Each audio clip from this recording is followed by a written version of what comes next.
Yes, friends. Welcome to Arthashastra.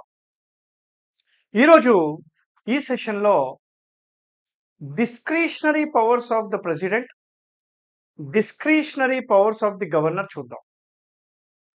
అసలు discretionary powers అంటే ఏంటి? తనకి తానుగా అధికారాలని వినియోగించుకోవడం. Self taking decisions are called discretionary powers. రాజ్యాంగంలో ప్రెసిడెంట్ ఆఫ్ ఇండియా కానీ గవర్నర్ కానీ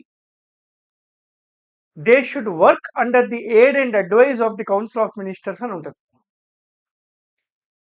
మీరు ఆర్టికల్ 74 ఒకసారి గమనిస్తే there shall be council of ministers headed by the prime minister to aid and advise the president of India, and this aid and advice to the president of India is mandatory and binding on the president. గుర్తుందా? 42వ రాజ్యాంగ సవరణ చట్టం, of course 44వ రాజ్యాంగ సవరణ చట్టం ద్వారా president కావాలంటే ఆ అడ్వైజ్ సరి చూసుకోండి అని చెప్పి వెనకాలకు పంపించవచ్చు, కానీ ఈ has to follow no other way. కానీ కొన్ని కాన్స్టిట్యూషనల్ ప్రొవిజన్స్ కొన్ని సమయంలో ప్రెసిడెంట్ ఎవరూ చెప్పకుండానే డెసిషన్స్ తీసుకోవచ్చు అనే విషయాలు తెలిపింది. దాన్నే డిస్క్రిషనరీ పవర్స్ అని అంటాం. ఏ సందర్భాలలో ప్రెసిడెంట్ ఆఫ్ ఇండియా సొంతంగా డెసిషన్స్ తీసుకోవచ్చు అనే విషయం చూడండి. ఇది మీకు మెయిన్స్ పర్స్పెక్టివ్లో కూడా ఇంపార్టెంట్. అదేవిధంగా యూపీఎస్సి ప్రిలిమ్స్ కానీ, గ్రూప్ 1 ప్రిలిమ్స్ కానీ, గ్రూప్ 2 ఏపీపీఎస్సి టీఎస్పీఎస్సి ప్రిలిమ్స్లో కానీ అడిగే అవకాశాలు చాలా ఉన్నాయి. ఫస్ట్ వన్ చూడండి. ఎక్కడైతే ఆర్టికల్ నెంబర్ ఉంటుందో అది కాన్స్టిట్యూషన్ ద్వారా వచ్చిన డిస్క్రిషనరీ పవర్ అయిపోతుంది.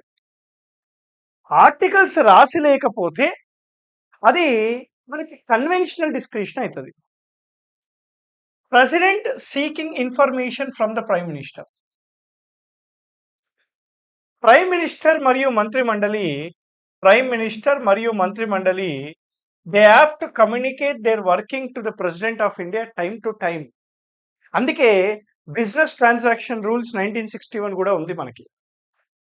So under article 78 of the Constitution, President enjoys right to seek information from the Prime Minister regarding the administration of the affairs of the Union. So ప్రభుత్వం యొక్క పనితీరు పైన ఎప్పటికప్పుడు ప్రెసిడెంట్ ఆఫ్ ఇండియా ప్రైమ్ మినిస్టర్కి అడిగి తెలుసుకునే అధికారం ఉంది. ఇది ఫస్ట్ డిస్క్రిషన్. అయితే under the established convention the president has a right to warn or encourage the council of ministers in the exercise of powers. ఇదిగోండి, ఇది ఎస్టాబ్లిష్డ్ కన్వెన్షన్ మాత్రమే. దీంట్లో భాగంగా president right to seek information ఏమో రాజ్యాంగం ద్వారా వచ్చింది. మరి ఇన్ఫర్మేషన్ వచ్చాక ఏదైనా తప్పులు ఉన్నాయనుకోండి, ఊరికే ఉండడం తప్పు కదా. ప్రెసిడెంట్ కూడా హెచ్చరించాలి. ఆ హెచ్చరించే అధికారము కన్వెన్షనల్ డిస్క్రిషన్ అని అంటుందన్నమాట. So president has right to warn the council of ministers and encourage them to work. ఓకేనా? రెండో చూడండి. In case no sitting of both the houses, రాజ్యాంగం ఏమంటుంది? The maximum gap between 2 sessions of the parliament cannot be more than 6 months. అంటే ఖచ్చితంగా 6 నెలల్లో ఒక session ఉండాల్సిందే. ఎప్పుడైనా 6 నెలల్లో ఒక సెషన్ లేకపోతే లోక్సభ ఈజ్ ఆటోమేటికలీ డిజాల్వ్డ్ అని కూడా అంటున్నారు అన్నమాట. ఆర్టికల్ 85 ప్రకారంగా it is a president of India who has the authority to summon prorogue the parliament. అంటే ఒక సభని స్టార్ట్ చేసే అధికారము, ఒక సభని ఆపే అధికారము ప్రెసిడెంట్ ఆఫ్ ఇండియాకి ఆర్టికల్ 85 ద్వారా వస్తుంది. Under article 85 the president can summon each house of the parliament to meet at such time and place as it thinks fit, to ensure that 6 months shall not be intervened between in the last sitting in one session and the date appointed for it's next sitting. అంతేగా. So ఇంకో విషయం ఏంటంటే, ఒక sitting ఒక సెషన్ని పిలవాలన్నా ఆపేయాలన్నా president of India government చెప్పినట్టే చేయాలి. కానీ ఒకవేళ 6 నెలలు దాటుతుంది అని అనిపించినప్పుడు ఇప్పుడు గవర్నమెంట్ చెప్పకపోయినా ప్రెసిడెంట్ ఆఫ్ ఇండియా కావాలనుకుంటే he can directly call for the session అన్నమాట. In case of no majority after elections, in case of hung అప్పుడు ఫ్లోర్ టెస్ట్కి పిలుస్తారు, right, to see the majority కదా. ఫ్లోర్ టెస్ట్ బల్ల పరీక్ష పిలిచే ముందే it is a discretionary power of the President of India to appoint any member from any party as the Prime Minister and ask him to prove his majority in Lok Sabha within 1 month. So ఎవరికి majority రానప్పుడు ఒక prime మినిస్టర్ని appoint చేసే అధికారము president of ఇండియాకు ఉంటుంది, ఆయన ఇష్టం. అయితే జనరల్గా ప్రెసిడెంట్ ఆఫ్ ఇండియా ఏం చేస్తాడంటే సింగిల్ లార్జెస్ట్ పార్టీ నుంచే అపాయింట్ చేస్తాడు. Single largest party may not be the ruling party, అంటే మెజారిటీ పార్టీ ఉండక్కర్లేదు. ఫర్ ఎగ్జాంపుల్ ఇప్పుడు 500 సీట్లు ఉన్నాయనుకోండి, ఒక పార్టీకి 230 సీట్లు వచ్చాయి, ఇంకో పార్టీకి 150 ఎన్నో వచ్చాయి. ఇప్పుడు మెజారిటీ రావాలంటే 251 రావాలి కదా. 251 రాలేదు, కానీ అన్ని పార్టీలలో ఇంకో పార్టీకి 100 వచ్చాయి అనుకోండి, అన్ని పార్టీస్లలో దీనికి ఎక్కువ సీట్లు వచ్చాయి, దాన్ని సింగిల్ లార్జెస్ట్ పార్టీ అని అంటాం.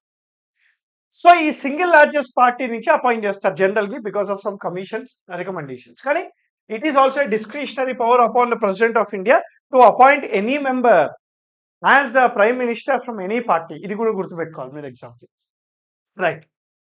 In case of no confidence with the council of ministers dissolving Lok Sabha, suppose majority లేదు అని చెప్పేసి ఆయనకు అనిపించినప్పుడు he has all the rights to dissolve the Lok Sabha.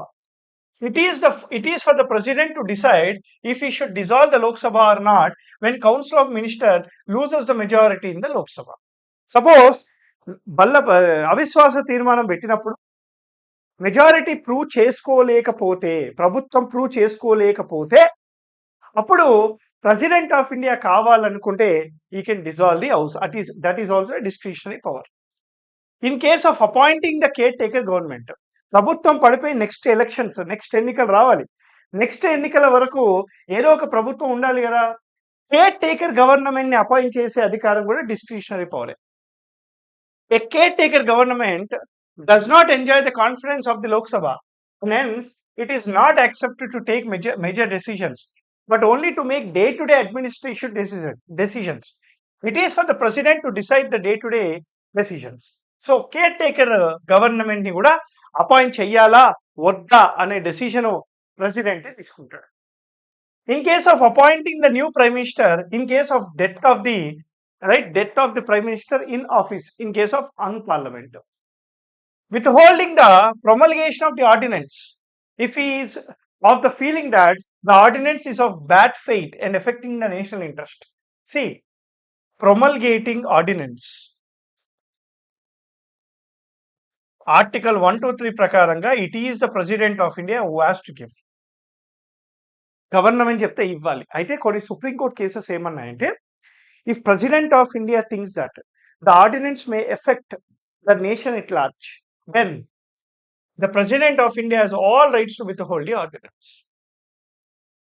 Article 143 ప్రకారంగా President can seek an advice from the Supreme Court, and after the advice tendered, he can act upon his discretion.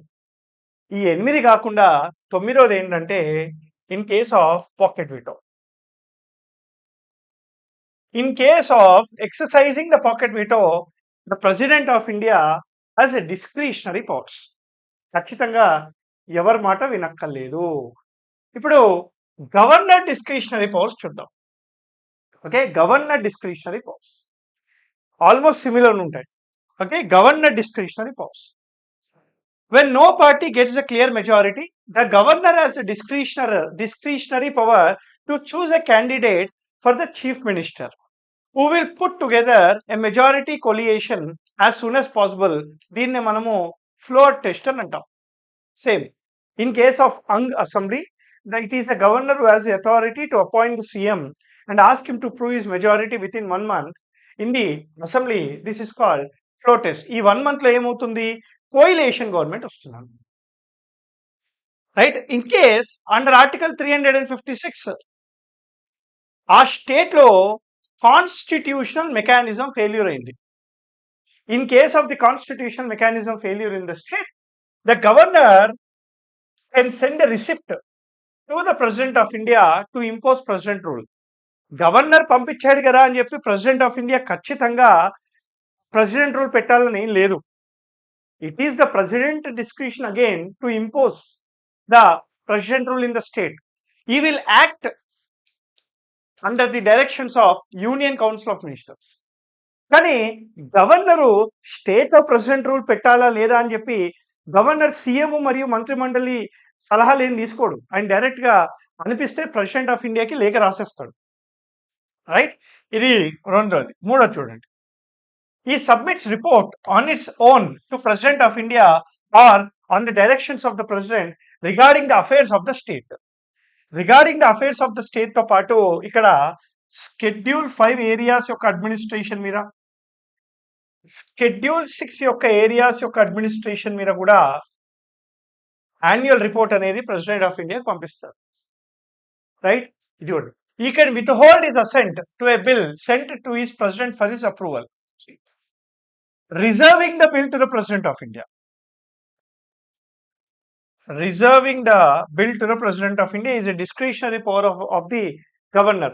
Governor ki ఒకరు చెప్తే reserve చేయడు. అదే విధంగా pocket veto కూడా. Governor pocket veto. Governor pocket veto is also the discretionary power upon the governor. During the emergency under Article 353, national emergency, he can override the advice of the Council of Ministers of the state, right, if specially permitted by the president. అంటే national emergency ఉన్నప్పుడు state లో governor can override the council of ministers. He can take the in charge of the administration. Okay, so ఇవి discretionary powers of the governor and president. ఇది ఎందుకు, what is the meaning? To ensure or to maintain balance of powers, to make sure that the union doesn't act in anarchic manner, the union doesn't act in a feudalistic manner. Feudalistic manner అంటే ఆర్బిటరీగా acting చేయకుండా, arbitrary manner. రాజ్యాంగానికి లోబడే అన్ని పనులు చెయ్యాలి అని చెప్పి ఎప్పటికప్పుడు మనకి ఇక్కడ తెలుస్తుంటుంది అనమాట. రాజ్యాంగానికి లోబడే చేయాలి. So this is the discretionary power of the president and governor. ఇంకా మరిన్ని వీడియోస్ కోసము, డీటెయిల్డ్ ఎక్స్ప్లెనేషన్స్ కోసము యాప్లో కోర్సెస్ అవైలబుల్గా ఉన్నాయి, మీరు అందరూ తీసుకోవచ్చు. Thank you very much. Happy learning. జై హింద్.